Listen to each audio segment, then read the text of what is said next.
નમસ્કાર દર્શક મિત્રો, તમે જોઈ રહ્યા છો જી એક્સપ્રેસ ન્યૂઝ। તો જોઈએ આ મહત્વના સમાચાર।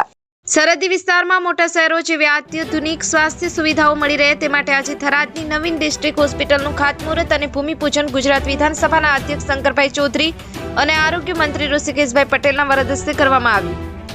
અંદાજિત ₹54.16 કરોડના ખર્ચે સરહદી વિસ્તારમાં નિર્માણ થનારી હોસ્પિટલ આ વિસ્તારના લોકો માટે આધુનિક આરોગ્યની સુવિધાઓ પૂરી પાડશે, જેના ખાતમુહૂર્ત પ્રસંગે મોટી સંખ્યામાં સરહદી વિસ્તારના આગેવાનો તેમજ સ્થાનિક લોકો જોડાયા હતા। ખાતમુહૂર્ત પ્રસંગે સંબોધન કરતા અધ્યક્ષ શંકરભાઈ ચૌધરીએ જણાવ્યું હતું કે આજે થરાદના જનમનની વાત હોસ્પિટલના ખાતમુહૂર્ત સાથે સાકાર થઈ છે। મુખ્યમંત્રી ભૂપેન્દ્રભાઈ પટેલ અને આરોગ્ય મંત્રી ઋષિકેશભાઈ પટેલે ઉદારતાપૂર્વક હોસ્પિટલના રૂમમાં મોટી ભેટ આપી છે। આ હોસ્પિટલનો સંપૂર્ણ જસ થરાદની જનતાને જાય છે, જેમણે મારા પર મૂકેલા વિશ્વાસ અને ભરોસા થકી આ શક્ય બન્યું છે। આ વિસ્તારના ગરીબમાં ગરીબ લોકોને પણ આરોગ્યની મુશ્કેલીની સમયે તકલીફ ન પડે તે માટે તમામ બાબતોનું ધ્યાન રાખી હોસ્પિટલની રૂપરેખા તૈયાર કરાઈ છે।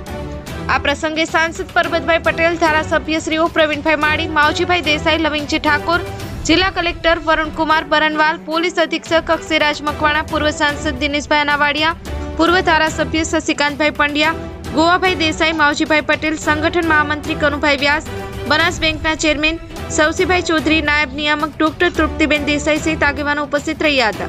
नीरज बोडाना, जी एक्सप्रेस न्यूज, बनासकांठा। जी एक्सप्रेस न्यूज चैनल को सब्सक्राइब करना ना भूलें। ताज़ा अपडेट पाने के लिए बेल आइकन पर क्लिक जरूर करें। हर न्यूज़ को लाइक करें।